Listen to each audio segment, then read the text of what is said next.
why I'm so excited about TikTok Shop is, yeah, I'll pick up some orders from TikTok Shop. I'm really excited about the 50% of people that are watching that TikTok video. They're going to stop what they're doing. They're going to move over into Amazon and they're going to search for my product. Now you've got this flywheel going on Amazon that it's really going to have a significant lift. Welcome to the Ecomm Breakthrough Podcast. Are you ready to unlock the full potential and growth in your business? You've already crossed 7 figures in sales, but the challenge is knowing how to take your business to the next level. Join Josh Hadley, an 8-figure Ecomm business owner and investor, as he interviews highly successful business owners. Get ready, because you're going to learn specific actions you can take today to help your business reach its full potential and leave a lasting impact on the world. Welcome to the Ecomm Breakthrough Podcast. I'm your host, Josh Hadley, where I interview the top business leaders in e-commerce. Past guests include Adam Heist, Kevin King, and Michael E. Gerber, the author of The E-Myth. Today, I'm speaking with Karen Bonnici. She is an Amazon brand owner that crossed the 7-figure mark last year, and we just finished an audit on her brand, and we're going to let y'all peek under the hood and hear the challenges that she is facing, and also hear the solutions that we discussed while conducting her brand audit.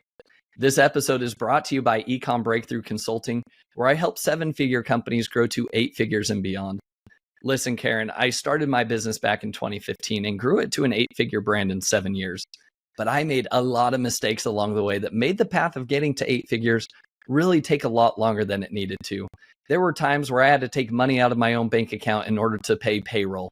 I didn't understand the cash flow. I had challenges in hiring. And I wish I would have had a mentor along the way that would have been able to help guide me around a lot of those obstacles and stumbling blocks more quickly and easier. If you've hit similar plateaus and want to know the next steps to take your brand to the next level, then go to ecommbreakthrough.com to learn more. That's Ecomm with 2 M's. And as a special bonus to my podcast listeners, this month I'm giving away 1 free comprehensive business strategy audit session, normally valued at $10,000, but I'm doing it completely for free. And so all you need to do is email me at josh@ecommbreakthrough.com and plead your case as to why I should choose you and your brand to work with. Now, Karen is one of those individuals that actually reached out and applied for a strategy audit. And so she was fortunate enough to be one of the people selected for this month. And we just conducted her brand audit. So today I'm excited to introduce y'all to Karen Bonnici. She has an amazing story of never giving up, despite surviving breast cancer while trying to launch her brand on Amazon, also going through a divorce, and having her products removed from Target stores. She has been so resilient that she has now built her brand back up to over 7 figures on Amazon.com. So with that introduction, welcome to the show, Karen. Thank you. I'm excited to be here. Really, really thrilled. Thank you for that introduction. Karen makes me think, oh, wow, that's really what has happened. It is amazing. And I think we all need to pat ourselves on the back, right? A little bit more often than we do. Yeah. Because if you really take a step back and you look at where am I today, where I was even last year or 5 years ago, or even 10 years ago, and you think about the growth that occurs, it's always amazing, right? If you never give up and you keep going, even when the going gets tough. And let's just say this, Karen, you've gone through a heck of a lot more than 90% of other Amazon sellers, I would argue, yet you've been able to cross that 7-figure mark. And so I want to pay respect to you on that, which is very impressive. And we could have, and we probably should record a whole entire podcast episode just on the obstacles and challenges that you had to face personally to get to where you are today. But we'll save that story for a later date. Karen, what I want to focus on today is, why did you sign up for a brand audit or a strategy audit to begin with? Well, I'm a fan of the podcast. I've been listening for a long while. I've probably listened to at least 80% of what you've created out there. So I've got 20% to go. I really like you seem like a person with great precision. I love how you go through the talking to whenever you're interviewing somebody's your ability to wrap up, and you're an amazing listener, right?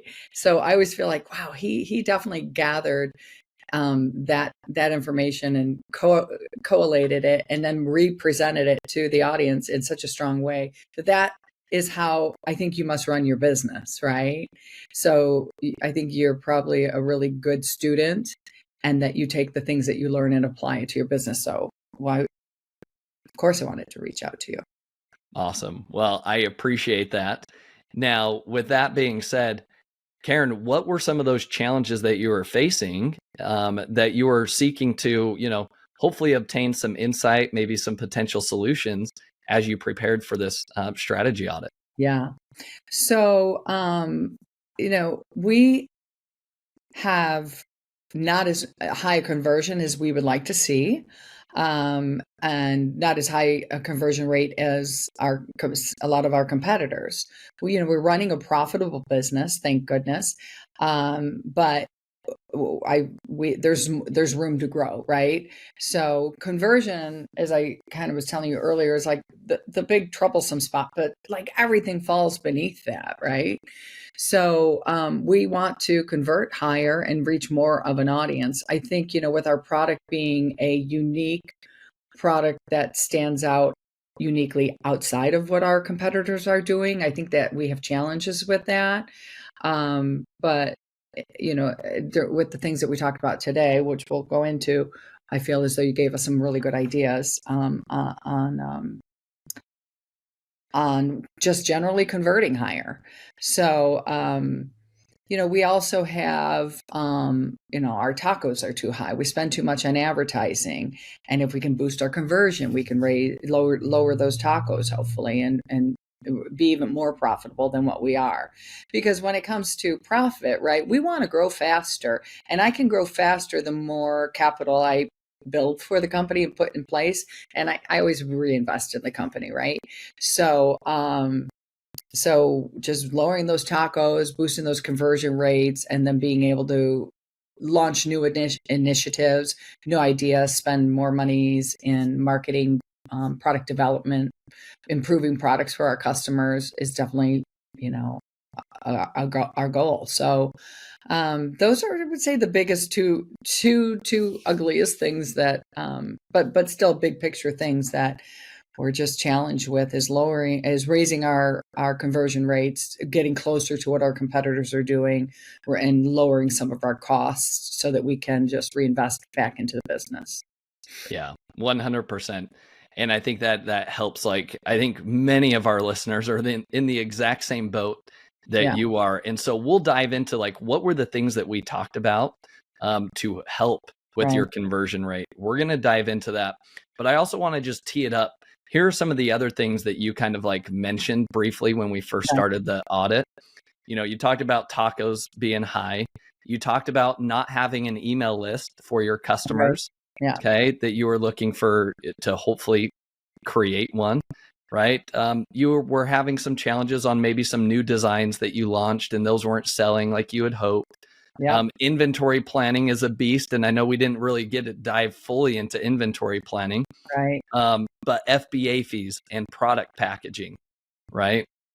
Then I think the overall picture, Karen, that I think was important that you brought up and that I could see from the onset of the audit was, man, I'm trying to understand which levers to actually pull in the business because I have limited time, limited bandwidth, and so does my team. Right. And so if I have limited resources, which lever do I actually really want to be focusing on? Because you talked about a few things to begin with, right? You talked about creating blog articles, right? And sending Google ad traffic to blog articles in hopes that those blog articles would then convert to a sale on Amazon. That's a great opportunity. It's a great idea. You also talked about getting onto TikTok Shop. You also talked about getting onto Shopify. You also talked about wanting to do your own email marketing, right? All of those things require a lot, right? And if you just dabble in each of them, then guess what? None of them are really, really going to take off. And that's kind of what we talked a lot about. but we gained a lot more clarity. And I hope that that's one of the things that you walk away from this audit with, like, okay, if I have limited time and resources, what are my 3 priorities that I should actually be focused on in my business that are significantly going to move the needle more than others? So, Right. So we talked about launching more products, and there's no question. As a matter of fact, I didn't mention earlier, but I am going to China this April. So I am definitely in search of more product ideas while I'm there. And so the idea of always be launching new products within our brand that are really relative to what our brand is all about, but as well as looking at competitors and seeing what our competitors are doing and launching. And I think I told you some of that. I thought, I don't want to look just like our competitors. I have this like concept about my brand that it's a standalone and that it's it's about resilience and strength, and our competitors don't have that story, right? So I tend to not necessarily want to do everything that everybody else is doing, right? But I still think I know there's our own way we can bring those products in, tie them to our brand, and tell the story why those products fit. I'm not the type of Amazon seller that will ever sell products just because I'm not going to go into do data research and say, oh, this looks like it's selling a lot, I'm going to sell this because we can sell a lot of them too. That's not the kind of seller I am. I am definitely a person that leads from the heart, my entire company, my entire brand. And the reason why I do this, ultimately in the end leads to so much fulfillment and ultimately things I can give others, really, with what I'm building out of the company. Not only some of the financial strength that I'm being able to build, but also some of just the story that I'm able to tell, and that's so important to me, right? It's so important to me, and I will never just find data and launch products. However, there are products that are out there that I know we can launch that are tied to our brand, and that we've so far been launching new colors and some little bit of graphic designs on our current innovation, but not necessarily anything beyond that. But it's definitely time to start looking into that. And I'm excited to be going to China this spring, kind of see whatever else. You get some ideas while I'm there, but and do the innovative things that are really tied and still connected to us, that I think will resonate. I know that like the Amazon customer is, we talked about this, that is not necessarily looking for the brand. If I'm sitting on a store shelf, if I'm sitting, in a Shopify store and I have a big old brand that I've built through Facebook and ads and really driving traffic, and really people start to recognize what it is, then I know that that's not the customer always going into to Amazon. However, I know that in order to compel me to keep going, those things have to be tied to it. I have to have the heart for it. So it's about finding the products that really will resonate with both our customers and with our brand. Yeah. And just be authentic. I just authentically stick with what we believe our customers, what we can do for our customers, what can we give to our customers to continue to tell them the story of, strength, resilience, personal empowerment, and also that's important. Yeah. No, I love how you kind of like sum that up. And I think for anybody listening, one of the most important levers, and this applies to any business, is you have to be coming out with new products, right? Yeah.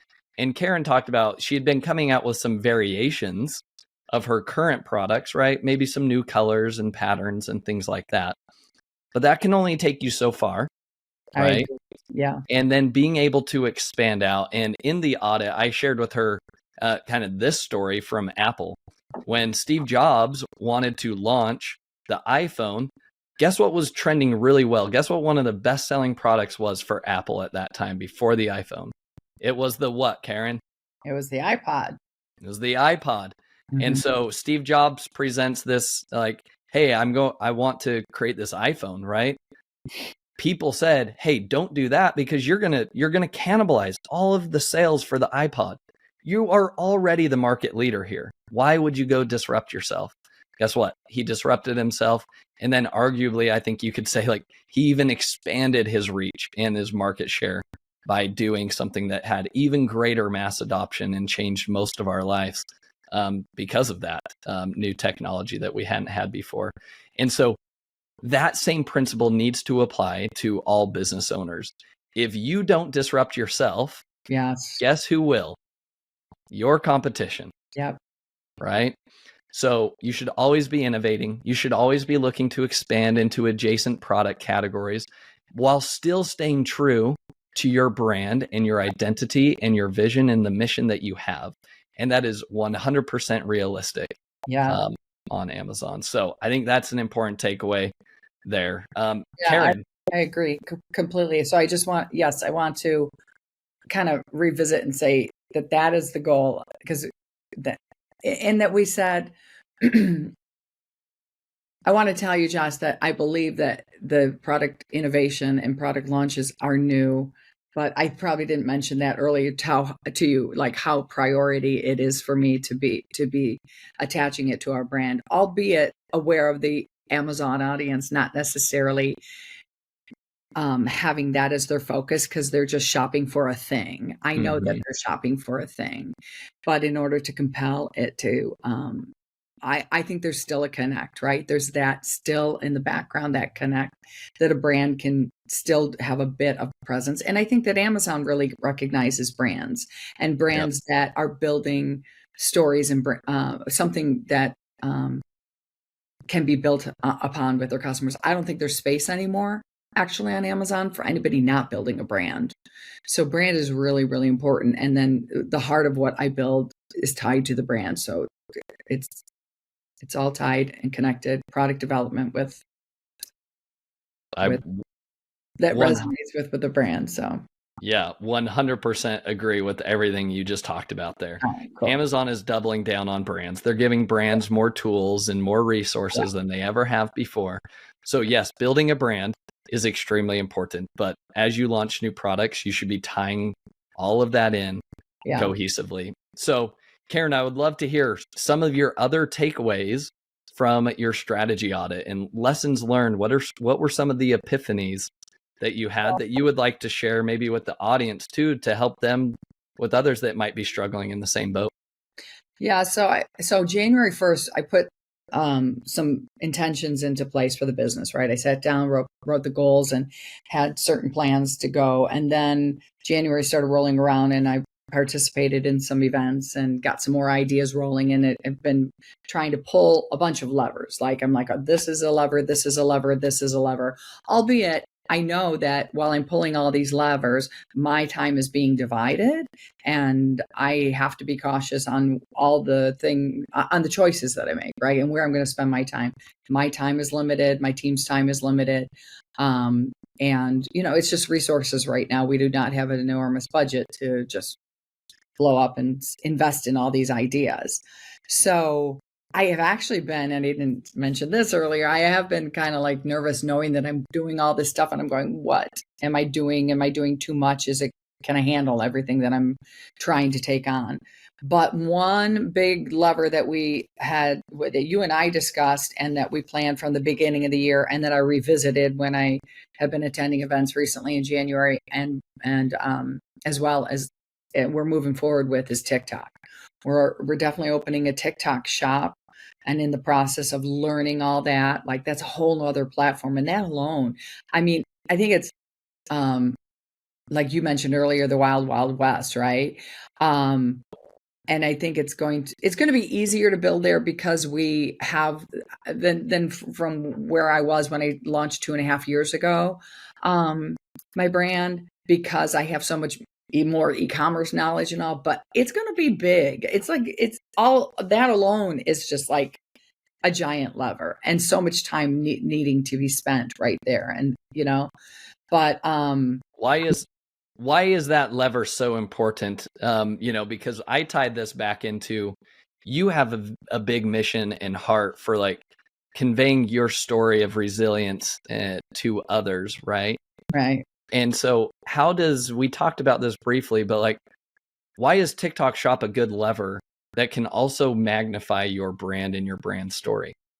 Well, for two reasons, because we can use and tell our brand story, and share what we believe is this human nature of strength and empowerment that we, when we're in a really dark place, we don't know that it's there, and we want to be able to I want to be able to tell that story and just give people some hope, for what they can do, in this world, and kind of share my personal story, but share other stories about, everybody goes through these really tough things, right? Like I always say nobody gets off scot-free. You don't get through this life without getting through troubles, right? You got to go through the tough stuff.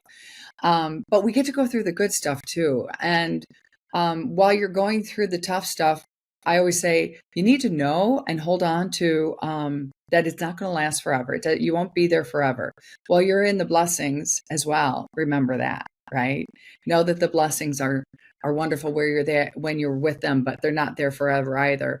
And then when you're going through that tough stuff, though, know that there is a way that you're capable, and you can climb out of it, and you can get past these dark places. It's so many people struggle with not knowing that, I think. And our brand definitely wants to be able to share that story and share other stories and share my story and just let people know that that's there, and that's so accessible to us as humans. And then our product is really highly demonstrable. So it just shows up great on video. And I think that people will really find it fun, and it will physically, remind people of funny things to do with it. You can play with it and get cuddly. It's a blanket product, and you can, and I just think that it's going to demonstrate really well. I think our product could be very comfortable in places like QVC and HSN and any of the, as seen on TV kind of places. Long ago, we could have launched there, but with partnering and going into all those, but we can do it ourselves on TikTok. And I think opening the shop is where we want to be right now, definitely for our brand, to be able to do those two things, is just share the story of resilience and strength, and this personal empowerment that we have, and that we get to live, we get to choose living a happy life. So we can do that, and we can show what our products do to kind of lean into that. So I love that. Yeah, I think you hit the nail right on the head there. With TikTok Shop, you can convey your brand message really, really well. But number two, there's so much potential, because even an influencer or an affiliate that has only 500 followers, that maybe just started their account 6 months ago, 3 months ago, but they want your product, they're willing to create a few videos for your product, and they'll post it on their accounts. Give it 100, heaven forbid, 1,000 different people post about your product. Right. You have a very high likelihood, hopefully, of one of those going viral, right? And if one goes viral, then some of the other ones will also start to pick up steam as well. And so then that then translates to more people searching for your products on Amazon naturally, because they're not just going to buy from TikTok Shop. I think why I'm so excited about TikTok Shop is, I'll pick up some orders from TikTok Shop. I'm not necessarily worried about those orders. I'm really excited about the people that 50% of people that are watching that TikTok video are going to stop what they're doing. They're going to move over into Amazon, and they're going to search for my product. Right. That's the exciting part. Now you've got this flywheel going on Amazon that it's really going to have a significant lift. Whereas again, focusing exclusively on like a Shopify storefront, it's like you're going to Shopify and it's not directly attributing to like an Amazon storefront. Right. So yeah, I agree. And isn't it true that people don't necessarily trust, TikTok as much to necessarily buy from there? I know there are discounts in place that TikTok will, add to your product, but people are still don't trust it. And people trust Amazon and they will continue to trust Amazon. So they're just going to drive and go right over there. So, so it's not just I agree. The intention isn't just to sell lots of stuff on TikTok. It's to drive traffic over to Amazon because people will see products and say, well, if they're on Amazon, I guess I can trust it. So yeah. 100%. I love that. Yeah. All right, Karen, other epiphanies.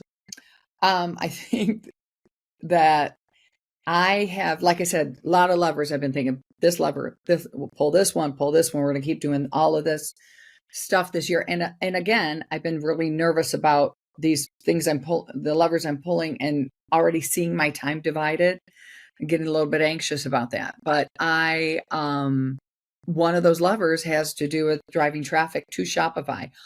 Now, I am a listener of the podcast, and I hear you say a lot, and I believe you, and I believe the story that you tell about when you launched on Shopify, how much conversion was really happening over there, and all the time and energy spent over there. And I've heard that from other brand owners too.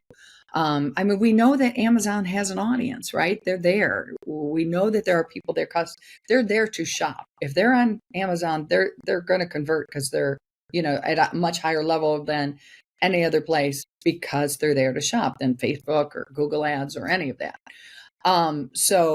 But we don't have people, right? All of our people are on Amazon, but we don't own them. Amazon owns our people, our customers. And we have, some little things on our labeling. Actually, I was really scared in the beginning of, I really follow rules to maybe my own demise sometimes. I'm definitely a rule follower. And so I am pretty spot on TOS compliant, right? I don't put things on the packaging that shouldn't be there. I don't put inserts that shouldn't be there. And I have been driven with the idea that in order to collect an audience, I need to get an email list going. And in order to get an email list going, I need to get my Shopify going, and then get Shopify going to get those people. And now I have a bunch of people I can email and tell the story, our brand story to, and then build an audience that way, that we begin to have some ownership of our audience outside of Amazon that we can then still drive over to Amazon, right? But what you and I talked about today was other means to collect our customers and be in community with our customers and have them, subscribing like through text messaging. And because I've been so scared about this, pulling the Shopify lever, knowing that I didn't expect big conversion, but the biggest purpose was just so we could collect those people. I think you opened my eyes up to a little bit, like, oh, there's more out there that I'm not even considering and tapping into to collect customer data and then communicate with them. More ways to communicate with our customer than just through email lists. So that's really actually very exciting. And we didn't even have time to go into enough of it, Josh. So but we need to have multiple part twos, right? Yes. Yeah. But for sure, what we talked about, with Karen is like she had this idea or preconceived notion that like I need to have Shopify in order to like really collect emails and send people to that landing page. And I said, hey, all we're doing on every single one of our products, we have a QR code that says, congrats, you've won a free gift.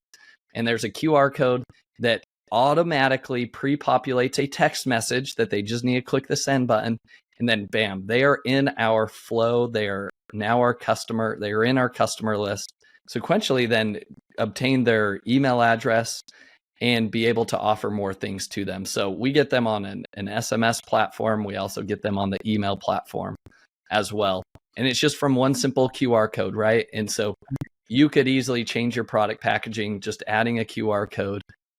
Can start building that list without the massive involvement of creating a Shopify store, maintaining that Shopify store, Right. figuring out everything, all those little details, because it's a big undertaking and everybody brushes it off as though like you should just create your own Shopify store. It's like there are so many thoughts and decisions that Right. have to be implemented into Shopify.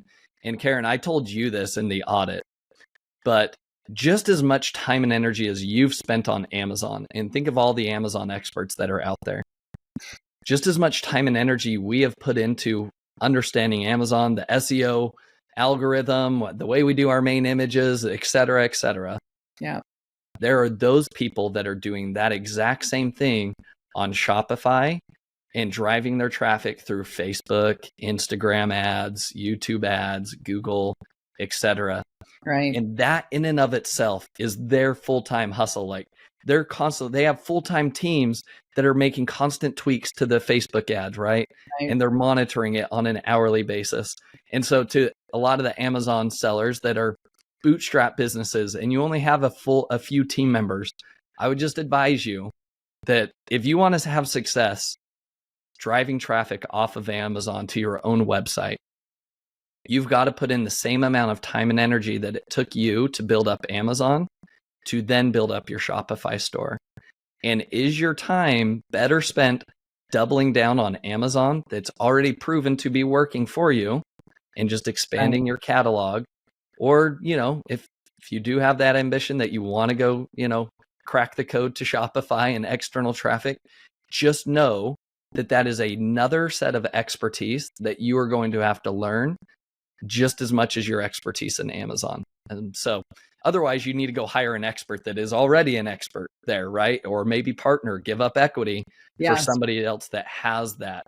At this point, that's what it would take is really just investing financially by hiring somebody who's able to run most of that. Because I fully agree. Everything that, it's just taken to get to where we are on Amazon right now is, man, I am not a 40-hour-a-week worker, right? I work a lot more than that, and this is not a side hustle for me or anything. I'm putting in 40 way plus, right? So some weeks go by.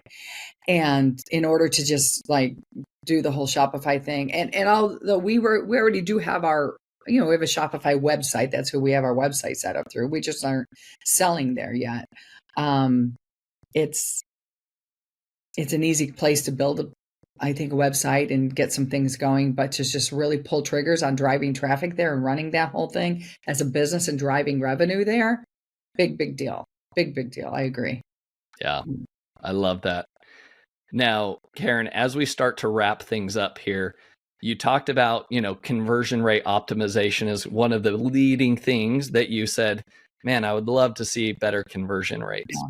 We didn't really have a lot of time to focus on, what our discussion was, because we spent probably the half of our audit time just focused on conversion rates. So I would love for you to kind of digest to the listeners, what were your overall takeaways when it came to conversion rate optimization, some of the ideas I shared with you? Well, I think the idea of launching products, coming in with new products so that we are driving more attention to our listings that exist. What you said was, this was really cool. I haven't thought about this. Dividing up our parent ASINs in a way, because we have 14 variations on one parent ASIN right now, and then 4 variations on our children's product on another parent ASIN. The idea of actually, because we're getting ready to launch new colors, right? We're going to be bringing those in this year too. And I just thought, well, we'll just add those onto the other parent ASINs, onto the one parent ASIN. But what you said was to take and divide our top sellers and put either the new launches or the slower selling sellers underneath the under higher converting products, and parent them in a way that doesn't necessarily align with color. So we have like some graphic blankets. We have some buffalo plaid, for example, kind of printed colored blankets, and we have solid colored blankets. Well, the idea of it would automatically occur to me to put all the solids together, all our buffalo plaids together, and all of our graphic images together. But what you suggested was to do instead was just to put it in, take a buffalo plaid and maybe put it with a graphic alongside one of our really fast moving ASINs. And we've got a few top selling ASINs of those solid colors. So just divide it up that way, and that's okay. That never occurred to me. So that is something I am definitely going to look into, how to divide those up. That'll be a really, really interesting test, Paul. Try and test it. And then as we launch new colors, put those in the right places. So yeah, that was a big one. That was good. Yeah. And we also talked about one other thing, testing, right? Yes. Tell people more about testing and what type of testing were we talking about? Well, we definitely don't do enough testing, and just to always be running A/B testing. And our products are very giftable, so we run seasonally. So I get really reluctant because we change keywords, we change little things, we change images, a little bit with the seasons and holiday gifting periods. So I don't always feel like I've stayed away a little bit from A/B testing because we'd make those little pulls, but they're not big enough pulls, is what you suggested, that I can't always just have A/B testing running at all times on all of our things. So always be testing. And we just need to, we're always making little tweaks and changes. Why aren't we testing those? I don't know. We just think they're a good idea. And we think, oh, let's just try these keywords. And, I know that we change keywords and we're using Data Dive now, and that's a really great tool for us. And we're seeing higher conversion, and our BSR has gotten much lower. We're in the top 10 in our BSR from where we were in the 50s late last year, just by doing that. But we didn't really test. We haven't additionally tested like, oh, let's try this keyword change and this keyword change or this image changes. Have an A/B testing and running at different times, and then run it on the different colors and different variations that we have. So testing different things on different variations of it. So we'll definitely move into more testing this year. That's an easy trigger to pull. It's an easy thing to do. So we can definitely do that. Yeah. We talked about just making sure you're always leveraging, Amazon's A/B test experiments, right?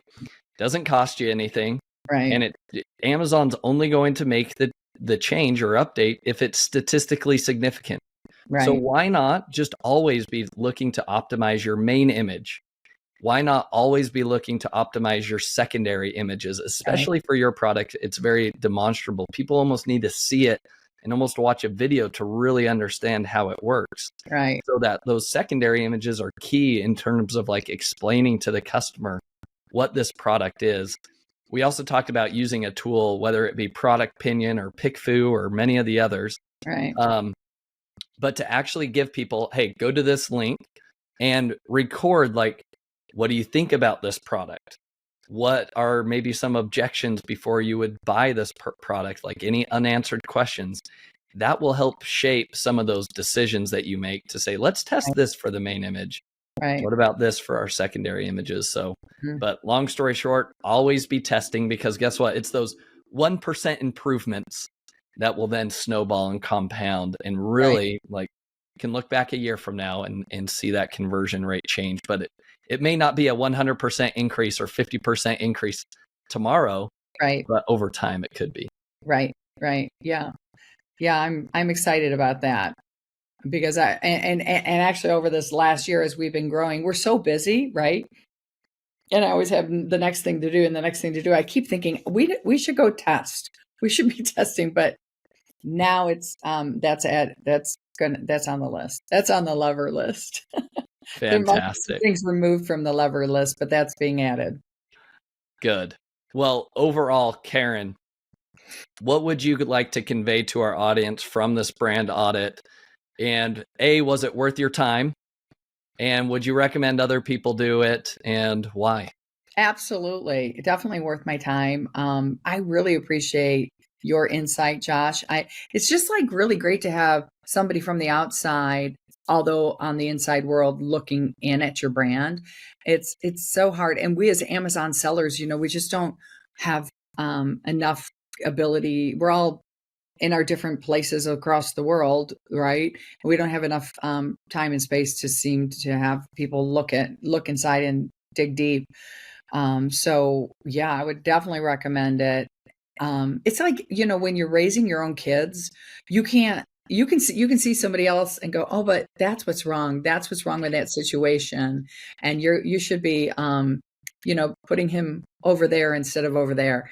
And you can't do that. It's so hard as a parent. You can see it for somebody else. And that's what it is like in a business sometimes. It's your baby. You love it so much. Or even if you don't love it so much, you're just so tied up in it. You're so deep in it. And you're just constantly digging and climbing. And having an outside point of view perspective is really, really powerful. Thank you. Awesome. Appreciate it. I'm glad that you received value from it. And so to our listeners, again, if you would be interested in receiving a complimentary strategy audit, just like Karen did, I only do one of these per month. Because this is just a thing I do just to give back to the community. Thank you. So if you want to be entered to win, email me at josh@ecommbreakthrough.com. Remember, that's 2 M's for Ecomm, and you could be entered to win there. Now, Karen, like I famously do, I love to wrap up each episode with 3 actionable takeaways for our listener. I'm going to give 3 actionable takeaways. Karen, you let me know if I'm missing something. Okay. All right. Action item number 1, always be launching. Okay. To our listeners, your number 1 growth lever, no matter where you're at in business, is launching new products. It's the same with Apple. It's the same with all big corporations. What is Apple doing? They're always coming out with a new product. Okay. That's how they'll continue to grow. If you're not expanding your product line, I promise you, sales will eventually shrink and things are just going to continue to compress. Yeah. All right. Action item number 2 is give TikTok Shop some consideration and some love. Not in the form of, oh, I'm going to generate thousands of sales on TikTok Shop. Now, is that realistic? I truly do think that that's possible. But where I see so much potential is you can work with a influencer that has a very small following, and everybody on TikTok has the chance to go viral. That's what I love about TikTok, is they give love to kind of everybody compared to the Instagrams and the Facebooks where it's all based on how large your audience size is and your engagement rate, blah, blah, blah. TikTok's like, well, let's just send this out to the world. And if people start watching it, then we'll send it out to more people and more people and more people. And so I would argue that it's one of the cheapest and most effective ways that we can expand awareness about our products than any other channel right now. Because there is a chance that you hit the jackpot with a video that goes viral, or even hundreds of thousands of views is great. You don't need the millions. Hundreds of thousands, tens of thousands helps. Okay. Yeah. Action item number 3 here is always be testing. Okay. Always be utilizing Amazon's A/B experiments. It's free for us to use. Always be, you should have a process that you should always have multiple main images to choose from, and just have Amazon run it in the background. It doesn't matter. But if you're always doing that, those 1% improvements, and when you find something that, maybe you don't think is necessarily going to win, but the Amazon customers, for whatever reason, resonate more with it, then guess what? Those things are going to snowball and compound in massive ways as you look back a year, 2, 3 years from now. But you need to put focus on that. So, Karen, anything else to add that I missed here? No, I think that's pretty spot on. I think that the Amazon customer, is coming over from TikTok. I think that's such a driving force. I fully agree with you there. And the other 2 things, like just the launching of new products and really pushing in a direction that we haven't, and looking at some of our competitors. Yeah, really, really, what they're doing, and the testing, that is a big, big lever we're going to pull this year. And I think, and just see what that tick, tick, tick of that conversion rate, if it just keeps climbing up, then we'll be happy. I think it can happen by testing. Yeah. Wonderful. Well, Karen, thank you so much for your time. And I know you attend many conferences and things out there. So those of you that watch this, say hello to Karen now that you've seen her on the podcast, and now you know a little bit more about her story. But Karen, thanks for sharing your story and joining us today. Thanks, Josh. Thank you so much for having me. Thank you for your time and your fabulous ideas. I'm really excited. It was great and appreciate you. Thank you. Okay. Thank you for listening. Visit ecommbreakthrough.com for more information. If you've enjoyed today's episode, the best way you can show your appreciation is by clicking the subscribe button and quickly leaving a review. See you again next time.